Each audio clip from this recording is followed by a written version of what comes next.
Hello दोस्तों, स्वागत है आप सभी का एक बार फिर से आपके अपने YouTube channel focus air classes पर। तो साथियों, आज हम देखने वाले हैं कि द्विपद प्रमेय से संबंधित ये जो क्वेश्चन आपको दिखाई दे रहे हैं, इनमें पदों की संख्या आपको कैसे ज्ञात करनी है। ठीक है, अब आपने देखिए, वैसे ये जो टॉपिक है ये है कक्षा 11 का, जिसमें द्विपद प्रमेय यानी कि बाइनोमियल थ्योरम्स हम पढ़ेंगे। ठीक है ना। तो अब बाइनोमियल थ्योरम के क्वेश्चंस तो आपने करे होंगे कि भाई इनका प्रसार यानी इनको एक्सपेंशन किस तरह से किया जाता है, यानी इसकी पावर 5 दिख रही है आपको, यहाँ पे 6 दिखाई दे रही है, यहाँ पे 8 पावर में दिखाई दे रहा है। ठीक है ना। तो इस तरह के सारे क्वेश्चंस को आपने सॉल्व तो किया होगा, लेकिन अगर आपसे पूछा जाए कि पदों की संख्या क्या है, यानी टोटल नंबर ऑफ टर्म्स यहाँ पे कितने हैं, वो कैसे हम पता करें। तो उसके लिए आपको ध्यान रखना है कि जो मैं ट्रिक आपको बताने जा रहा हूँ उसको आप अच्छे से नोट कर लीजिए, और इनका यूज आप ऑब्जेक्टिव टाइप क्वेश्चन में काफ़ी अच्छी तरीके से आप कर सकते हैं। जैसे कि आपको दिखाई दे रहा है द्विपद प्रमेय करें या नहीं, है ना, मतलब इसका प्रसार करें या नहीं, या फिर ट्रिक से करें। तो इसके लिए मैं ट्रिक आपको बताऊंगा, वो आप बिल्कुल ध्यान से देखिए। चलिए आइए देखिए, शुरू करते हैं हम इसमें।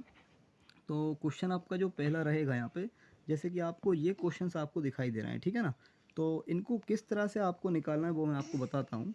तो सबसे पहले आप ये देखिए कि भाई ये जो टर्म आपको दिखाई दे रहा है, ठीक है ना, ये जो टर्म है ये आपको इस तरह से दिखाई दे रहा है, a माइनस बी की होल पावर n की फॉर्म में दिख रहा है। ठीक है ना। तो जब भी कभी अगर a माइनस बी की पावर आई n या फिर a प्लस बी की पावर अगर n दिखाई देती है, तो दोनों ही कंडीशन में, ठीक है, दोनों ही कंडीशन में जो टोटल नंबर ऑफ टर्म्स होंगे यानी कि पद जो होंगे वो क्या होंगे, n प्लस वन होंगे। ठीक है, यानी आपको n प्लस वन करना है केवल। तो जैसे कि अब इस क्वेश्चन में अगर हम देखें तो यहाँ पे n की वैल्यू क्या दिखाई दे रही है आपको, n की वैल्यू 5 है। इसका मतलब ये हुआ कि भाई यहाँ पे जो टर्म होने वाले हैं वो कितने होंगे, n प्लस वन। तो n प्लस वन का मतलब हुआ कि भाई आप 5 प्लस वन कर दीजिए, मतलब क्या निकल के आया, 6। तो ये जो 6 आया है ये आपके टोटल नंबर ऑफ टर्म्स आ गए, यानी इसके प्रसार में पदों की संख्या कितनी आ गई है, पदों की संख्या आ गई है कितनी, 6। ठीक है। तो 5 प्लस वन करना है। जैसे कि अब इस क्वेश्चन में आप देखिए, तो यहाँ पे 8 पावर है, पावर कुछ भी हो सकती है, एवन नंबर भी हो सकती है, ऑड नंबर भी हो सकती है, यानी कि सम विषम हो सकती है। बस आपको डायरेक्टली क्या करना है, एन में केवल वन को ऐड करना है। तो 8 में एक जोड़ोगे तो ये भी हो जाएगा 9। तो इस तरह से पदों की संख्या आप निकाल सकते हैं। ठीक है ना। चलिए आइए देखिए, अगर उम्मीद करते हैं आपको ये क्वेश्चन समझ में आया होगा। तो अगर ये क्वेश्चन आपको समझ में आ रहा है तो आप वीडियो को लाइक शेयर एंड सब्सक्राइब ज़रूर कर लीजिए। ठीक है ना। अब चलिए देखते हैं हम अगले नेक्स्ट क्वेश्चन को किस तरह से आपको करना है, कैसे पदों की संख्या निकालनी है। चलिए आइए देख लेते हैं। जैसे कि ये क्वेश्चन आपको सामने दिखाई दे रहा है, ठीक है ना। तो इसमें आप अगर देखें ध्यान से, देखिए काफ़ी बड़ा क्वेश्चन दिखाई दे रहा है। अगर पदों की संख्या पूछें तो सभी को हम सॉल्व तो कर नहीं सकते कि भाई सॉल्व करें दोनों टर्म को, इसको भी सॉल्व करें इसको सॉल्व करें, तो काफ़ी बड़ा सवाल हो जाएगा और आएगा मान लीजिए ऑब्जेक्ट में पूछने के लिए।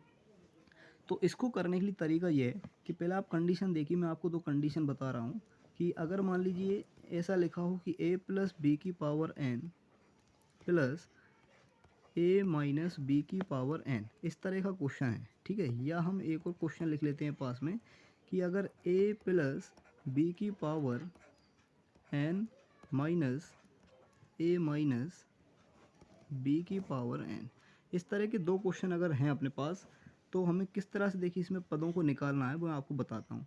तो इस क्वेश्चन के लिए अगर हम बात करें पहले, ठीक है, यहाँ पे प्लस कंडीशन है, ठीक। तो अगर हम विषम विषम कंडीशन की बात करते हैं, यानी कि n अगर मान लीजिए विषम है, ठीक है, विषम का मतलब क्या होता है, ओड नंबर, यानी n की संख्या अगर विषम संख्या है यहाँ पे, तो पद क्या होते हैं वो आप नोट कर लीजिए। पद हो जाते हैं यहाँ पे n plus one upon two. ठीक है, तो n plus one upon two हमें निकालना है, ये आपके पदों की संख्या हो जाती है। किन कंडीशन में, ये दोनों ही कंडीशन में।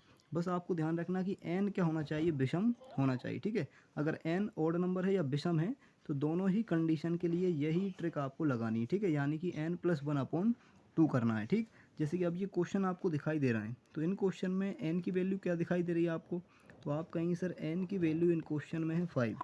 तो मतलब जो पद बनेंगे, तो भाई जो पद बने कितने पद होंगे, तो आप करेंगे सर इसको कितना, 5 प्लस वन अपॉन टू, तो ये आ जाएगा 6 अपॉन टू, मतलब कि 3।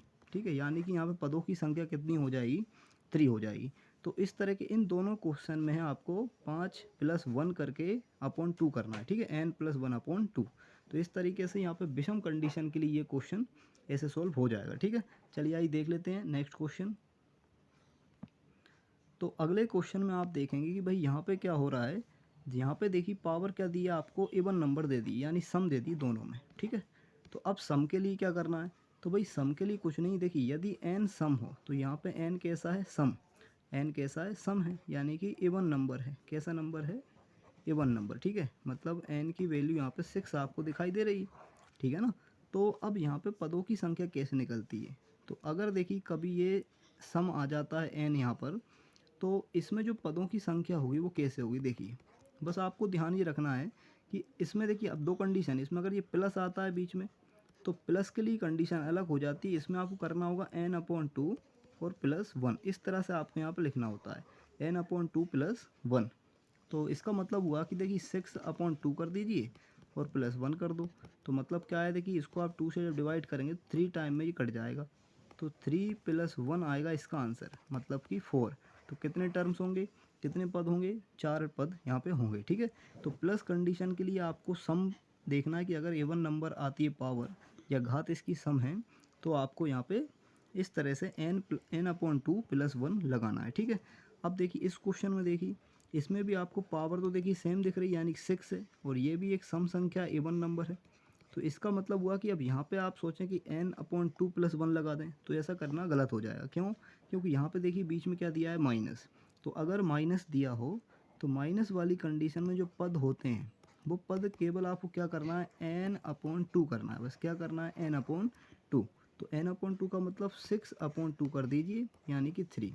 2 से आप डिवाइड करेंगे 3 बार में कटेगा, तो 3 जो आएगा देखिए ये टोटल नंबर ऑफ टर्म्स आ जाएंगे इस क्वेश्चन में। ठीक है ना, तो इस तरह से देखिए इस क्वेश्चन को हम कर सकते हैं। तो अच्छी अगर वीडियो लग रही हो तो आप इसको लाइक और शेयर एंड सब्सक्राइब जरूर कर सकते हैं चैनल को, इसी तरह की वीडियोस आपको मिलती रहेंगी। ठीक है ना, तो चलिए देख लेते हैं एक क्वेश्चन और है जिसको आपको दिक्कत दे सकता है जो एग्जाम में। ठीक है ना, जैसे कि देखिए अब ये क्वेश्चन आपको दिखाई दे रहा है, तो इसमें पदों की संख्या कैसे निकालें। तो एक छोटा सा नोट करके मैं आपको बता देता हूँ कि भाई इसमें क्या याद रखना है, ट्रिक किस तरह से है। जैसे मान लीजिए अगर पहला पद है a1, दूसरा है a2, तीसरा है a3, चौथा है a4, इस तरह से पदों की संख्या कुछ भी हो सकती है। तो हमने मान लिया लास्ट में जा कर के आखिरी पद आपका ak है। ठीक है, क्या है, ak, मतलब कि k की वैल्यू कुछ भी हो सकती है, बहुत सारे टर्म्स हो सकते हैं। तो इन टर्म्स का टोटल जब पावर आएगी, मान लीजिए टोटल पावर है n। ठीक है, तो अब पद क्या होते हैं, तो भाई पदों की संख्या निकालने के लिए आपको क्या करना है, छोटा सा फॉर्मूला याद रखिए, या ट्रिक कह सकते हैं हम, n + k-1, या लिखेंगे c, और फिर लिखना है k-1। ठीक है, तो इस तरीके से ये फॉर्मूला पूरा बन के तैयार हो जाता है। ठीक है, सी को आप जानते होंगे, सी मतलब ये जो हम कॉम्बिनेशन पढ़ते हैं NCR, ये वो वाला सी है। ठीक है ना, तो यहाँ पे हम देखिए इस फॉर्मूले को यूज करेंगे। जैसे कि अब चलिए हम इस क्वेश्चन की बात कर लेते हैं, ये आपका क्वेश्चन था, ये क्वेश्चन। ठीक है, तो देखिए यहाँ पे कितने पद हैं, 1 2 3 4। तो आपने देखा कि भाई वैल्यू कितनी है, के की वैल्यू है 4, के की वैल्यू क्या है 4, और एन की वैल्यू क्या दिखाई दे रही है आपको, 7, यानी कि घात है 7, ये आपको दिया है। अब आपके सामने देखिए ट्रिक मैंने लिख दी है, बस आपको करना क्या है, इस ट्रिक के अनुसार वैल्यू पुट करनी है। एन की वैल्यू है देखिए 7, प्लस के की वैल्यू है देखिए यहाँ पे क्या, 4 -1, और फिर यहाँ पे लिखना है आपको सी, और फिर से यहाँ पे 4 -1 करना है। ठीक है, आगे बढ़ाएंगे तो देखिए ये हो जाएगा 7 प्लस 4 -1 करेंगे तो ये आएगा देखिए 3। तो यहाँ लिख सकते हैं हम 3, और ये सी चलता रहेगा। फिर यहाँ पे देखिए 4 -1 करेंगे तो ये भी हो जाएगा 3। इसका मतलब हुआ कि ऊपर 10 हो गया, यहाँ पे सी, ये 3, तो 10C3। इसको ओपन करने का तरीका आपको पता है कि भाई 10 को जो है 3 टाइम डिसेंडिंग ऑर्डर में लिख दीजिए, यानी कि घटते क्रम में लिख दीजिए। और नीचे भी देखिए 3 को भी इस तरह से आप डिसेंडिंग ऑर्डर में कर दीजिए। इसको आप डिवाइड करिए 2 से, देखिए ये 4 टाइम में कटेगा, ये 3 से डिवाइड करेंगे आप तो 3 3 9 हो जाता है। इसका मतलब देखिए क्या बच रहा है, इसको मैं ऊपर लिख देता हूँ, जगह कम पड़ रही है देखिए, तो 10 × 3 × 4 ये बचा है। इसको आप इंटू करेंगे, टोटल पद आपको पता चल जाएंगे। ठीक है ना, तो 10 × 30, 30 चौको यहाँ पे हो जाएंगे आपके 120। ठीक है, कितने हो जाएंगे, 120, यानी कि यहाँ पे जो पदों की संख्या होगी वो कितनी हो जाएगी, 120 पद यहाँ पे आएंगे। ठीक है, कितने पद आएंगे, 120 पद। तो इस तरीके से देखिए इस क्वेश्चंस को हमें करना है। ठीक है, तो ऐसे क्वेश्चन इसी तरह से किए जाएंगे। क्योंकि बहुत लंबी प्रोसेस हो जाती है, तो इतने सारे पद इसमें आएंगे। ठीक है, ये ट्रिक आप याद रखिए, इस ट्रिक को आपको लगाना है, तब जाके आप पद निकाल पाएंगे। तो उम्मीद करते हैं वीडियो पसंद आई होगी। वीडियो को लाइक, शेयर एंड सब्सक्राइब जरूर कर लीजिए, क्योंकि इसी तरह की वीडियोस आपको हमारे चैनल पे मिलती रहेंगी। बहुत बहुत धन्यवाद आप सभी का। जय हिंद।